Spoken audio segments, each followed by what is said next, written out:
Good evening, ladies and gentlemen, and welcome to another episode of The Package Tourist, hosted by yours truly, The Package Tourist, the magical mystery tour called life, Matthew DiBiase. Tonight's guest is New York Times best-selling music journalist and author Annie Zaleski. Annie lives in Cleveland, Ohio, and has written over 15 books on music stars Stevie Nicks, Beyonce, Cher, Taylor Swift, Lady Gaga, Pink, and Duran Duran. Her award-winning musical journalistic works have been featured in Rolling Stone magazine, Time, Billboard, and in major newspapers across America. Tonight, we will be paying tribute to her fantastic writing career. Annie, welcome to the show. It's a great honor and privilege to have you here. I'd like to start up asking, let's talk about yourself. Where were you born and raised, and where did you go to school? Absolutely. So I was born and raised in just outside of Cleveland, Ohio. And I ended up going to Harvard University for college. Okay. What led you to become a musical journalist?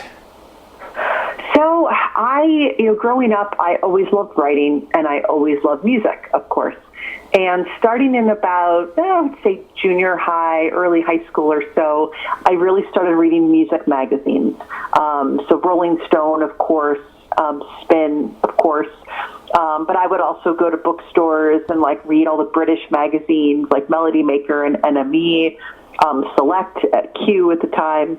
And, I just really fell in love with music writing. I think I just love the way that people, describe the art, the way people, obviously talking to my favorite musicians was exciting.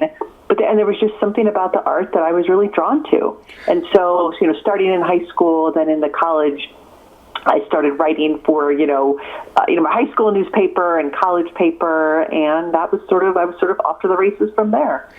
I'm kind of curious, when you were growing up, who were your favorite musical acts? Oh, geez. My favorite band of all time, still to this day, is REM. Love them. I also really, really love the Smiths. And pretty much anything British. I was a big Blur fan, big Suede fan, London Suede. I also, of course, love Duran Duran and anything 80s new wave. A lot of Thompson Twins, Howard Jones. But I was super into everything going on in the 90s for grunge and alternative. So I love Nirvana, of course, Pearl Jam, all of the women that were sort of coming out at the time, Tori Amos, PJ Harvey, so many to name. I have very eclectic music tastes, and I feel very fortunate to have grown up in the 90s, which just had, so many amazing records. Annie, when you began your career as a musical journalist and you began interviewing stars, and performers and all that, how challenging is it for a musical journalist to penetrate the protective walls that enclose music stars and be able to discover and capture their true essence when you're interviewing them? It's a really good question because, sometimes you'll interview musicians and it's very clear that, they're on an album cycle and they're in a press cycle and they pretty much have their talking points. No matter what questions you ask them, they're going to go back to those talking points. So, the way I kind of approach interviews all the time is like a conversation. I view it as sort of hey, I'm just talking to another person. This person might be famous, but at the end of the day, we're all people, and it's just a conversation. I may not see them again ever. I may never meet them. I can have a conversation with anybody. And so taking that pressure off a little bit and being a little bit more personable, I think can kind of help disarm people sometimes. But I also do a lot of research. When I'm putting together questions for an artist, I read past interviews, I read press notes, I read lyrics, and I really try to put together thoughtful questions. So when I'm talking to people, I also try to ask them different things and really try to draw different things out of them as well. But I also listen. Honestly, that is one of the biggest skills as an interviewer is when to know to sort of, be quiet and let someone talk and, ask a good follow-up question. So, it's a very, delicate situation, and it's a very complicated situation sometimes doing interviews. But at the end of the day, they're fun. I try to also approach it that way as well, and I think that helps. Annie, when you were doing your bios, your various biographies of music stars, were any of them written with the cooperation of the featured artists? So in terms of the bios I've done, no. And, and so that's what's known as then sort of, unauthorized and unofficial. But like, for example, when I did the Duran Duran Rio book, I did end up, interviewing them for that, and so like that's, but it's not necessarily anything authorized by them. When you have a book that's a biography or anything else that's kind of quote unquote authorized by the band, it's just a very different thing. Generally, they're involved in the, editorial. Generally, they're commissioning a writer, potentially. Maybe they're working with a publisher.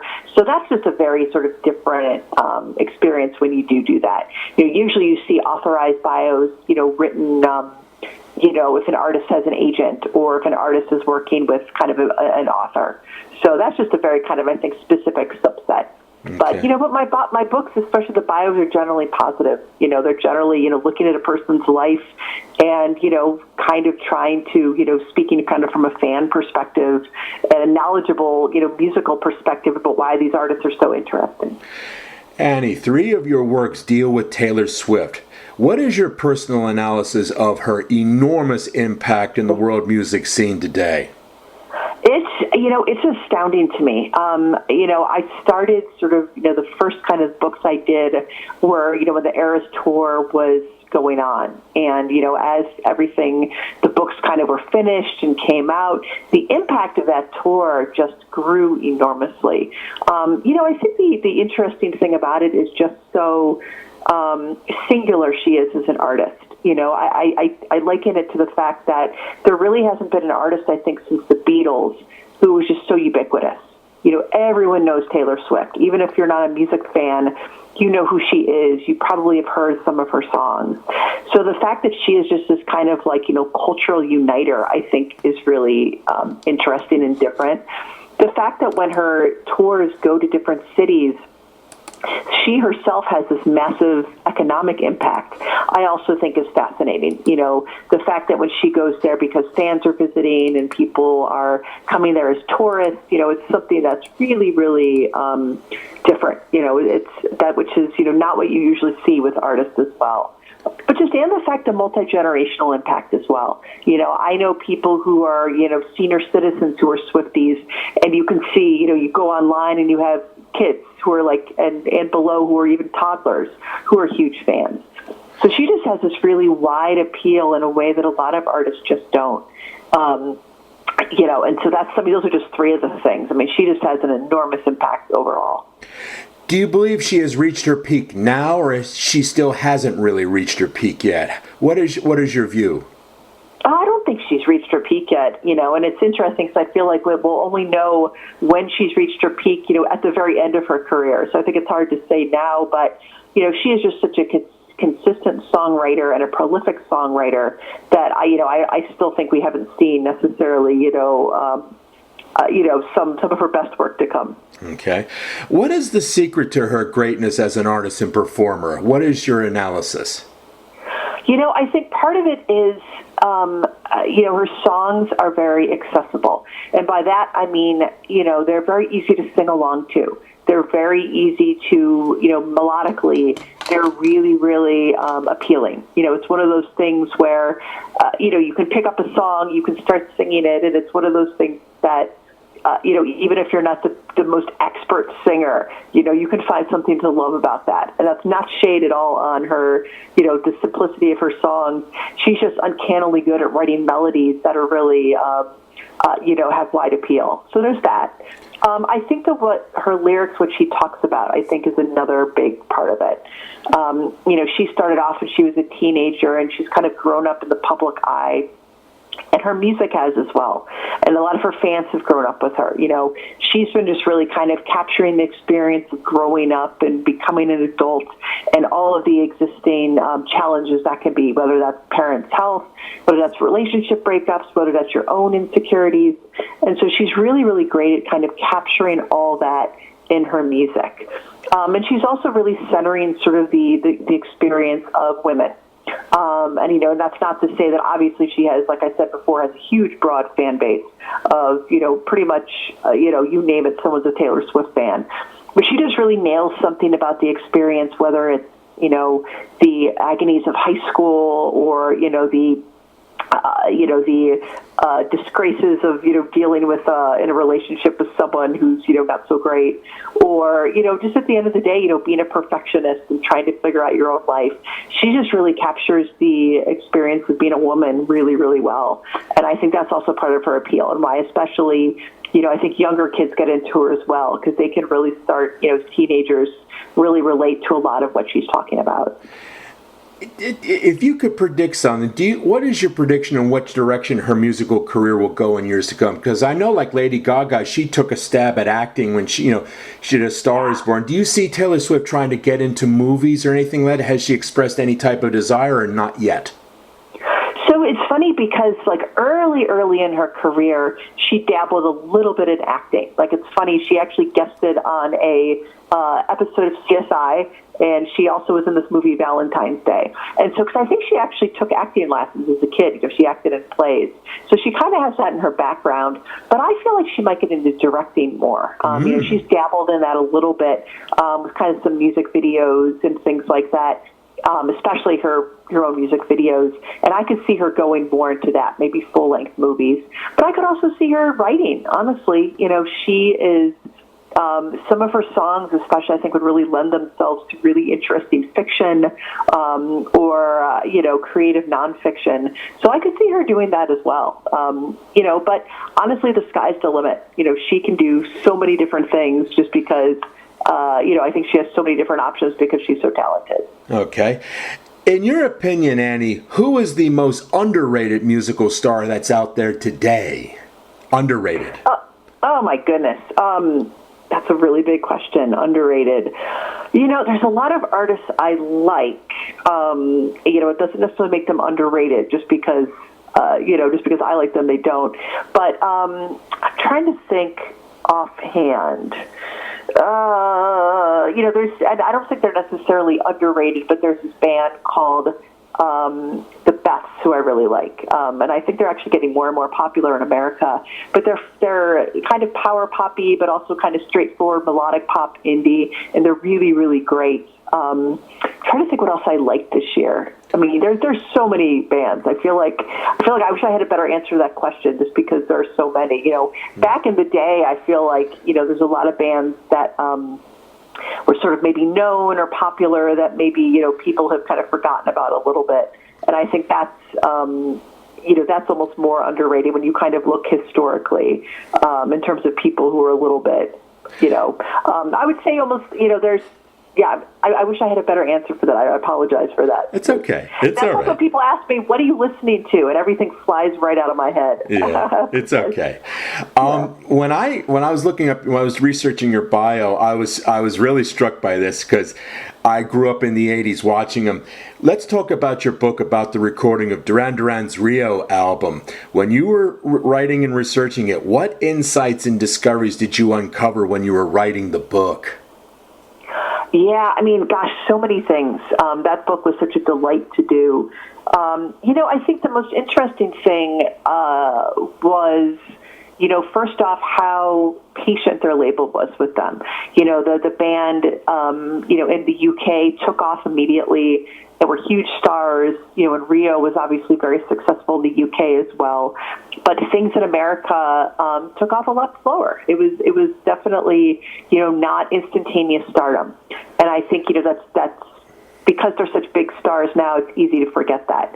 Their first record came out, they got some attention, but it wasn't necessarily, hugely popular. It wasn't necessarily, widespread in terms of its popularity. So the fact that their label stuck with them here, I think, is really significant. Okay. I think what it took for the band to become popular here was really interesting. I think now when, an artist who's new becomes successful, maybe they had a TikTok hit, or maybe they went viral on YouTube, or maybe, for whatever reason, they had a song that kind of, connected with people. It took for Duran Duran, just because the way the music industry was, it definitely took MTV, getting great music videos on there. But it was also, rock radio's format changed a little bit, like right when Hungry Like the Wolf was really kind of having a resurgence. And so radio was actually open to playing that kind of music. They had different remixes to do that. They remixed the album a couple times. to get it out there. Okay. And so there was a lot that went into them really, really becoming popular. And so I think that was just most interesting, is just seeing, you could almost trace week by week the things that were happening to make them popular. And so I think that was really, one of the most interesting things that I researched and discovered. Well, because I grew up in the early MTV area, in the early 80s there, from 82, 86. And, what struck me, I want to ask you this, your analysis. How influential was Duran Duran in the exploitation and expansion of the creative envelope of music video? I mean, unbelievably influential. And you I watched a lot of, vintage MTV, so they call them vid checks. They're sort of like radio air checks, but only for videos. So, back in the early 80s when people had VCRs, they managed to, and if they had cable, they would tape MTV. And so I would watch, whatever the kind of bootlegs that were out there to when kind of Duran Duran showed up. And it was so striking how different and singular those videos were from everything else. Yeah. You had a ton of performance videos. You had a ton of people who maybe looked really uncomfortable on camera. You had a lot of kind of like cheesy looking or low budget sort of videos. And then you would have Hungry Like the Wolf come out. And it was, Simon Le Bon looking extremely confident, starring in his own mini movie with the band. Yeah. It had a plot. It was, it was glamorous. It was mysterious. And so it was, unbelievably different.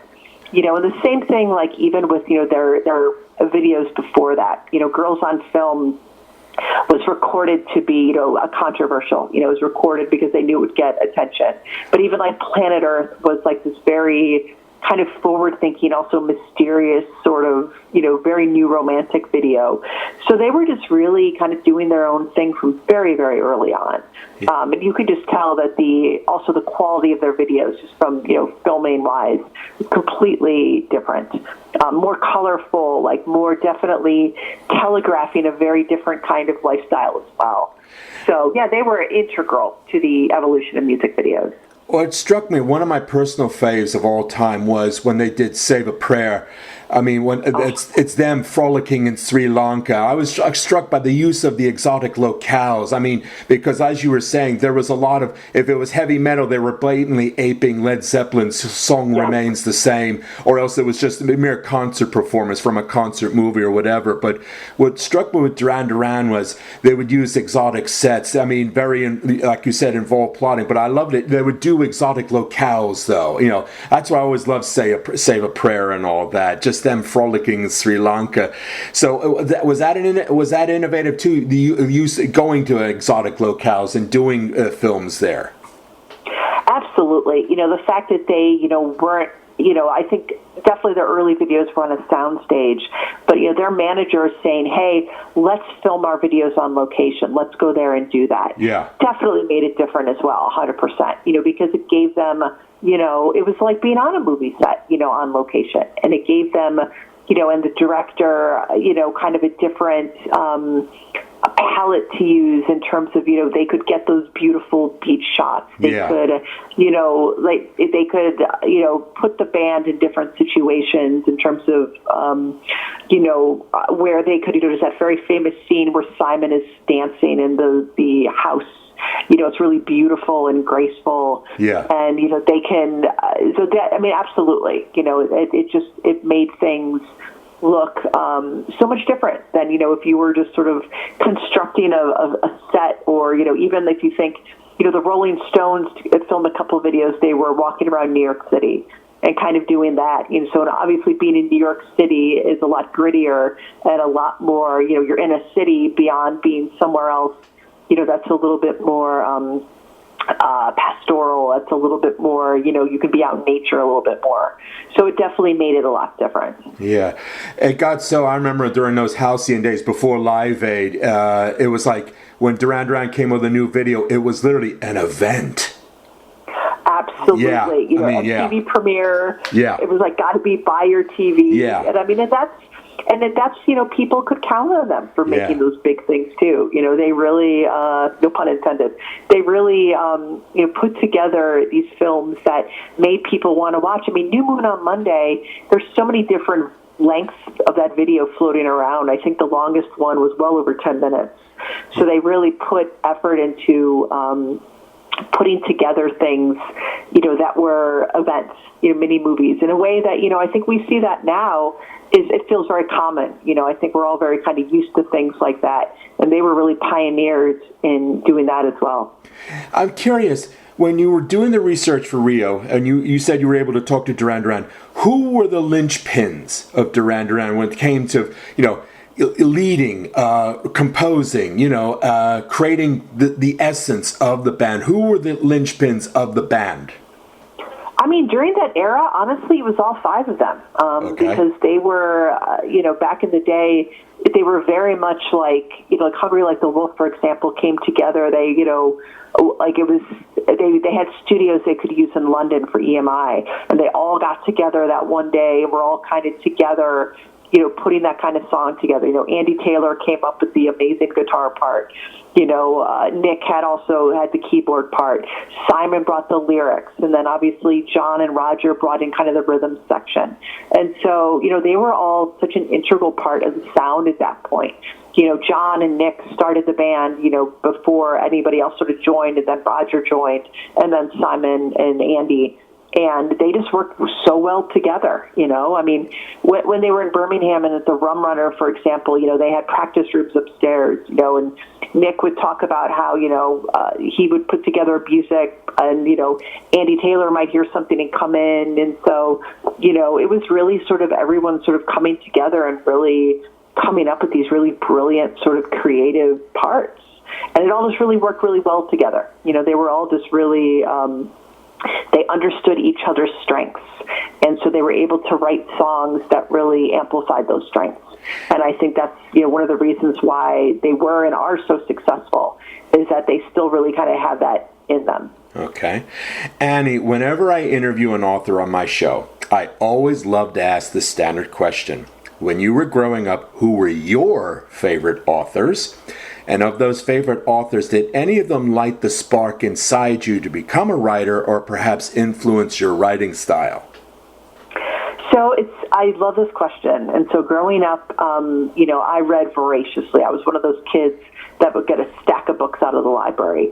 So, some of the authors that I really loved, that I read a lot by, Judy Blume, Beverly Cleary, and Ann M. Martin, Babysitter's Club, who was started off as one person that, other people sort of ghostwrote the books. But I think just like all of those, and growing up in the 80s, there were amazing amounts of authors that were doing things, almost too many to mention. So honestly, it was kind of all of those together that just made me love reading and love, the way words put together, the way things can tell a story. And I think those all came together, and because I had such a love of reading, I also kind of then ended up evolving to have a love of writing. And so I think it all kind of came together to put me to where I am now. Annie, have you ever thought of writing anything else besides music? It's an interesting question. I back when I was younger, I wrote poetry that was not very good, and I wrote, tried to write fiction. It's always been really hard for me to do that. I don't know why. Maybe because I second guess myself along the way. But it would be awesome. I love writing nonfiction, honestly, and I love reporting. So I would love to write, a book where I'm doing, original reporting and really kind of piecing together a story, much like I did with my Rio book. I just haven't found the right subject yet. And I would love to, honestly co-write a book with somebody, do a biography, authorize, basically, memoir with someone, co-written with someone. So that's something I really haven't done yet. I would love to do as well. Please, Annie, please tell our listeners, where can readers find your books, and do you have a website? Yes, and so my books are generally found, at your favorite online retailer. Indie bookstores also carry my books, and if they don't, you can ask them; they can order it. And AnnieZ.com, so that's ANNIE, Z as in zebra.com is my website. Okay. Now, you told me you're working on an upcoming book about Stevie Nicks?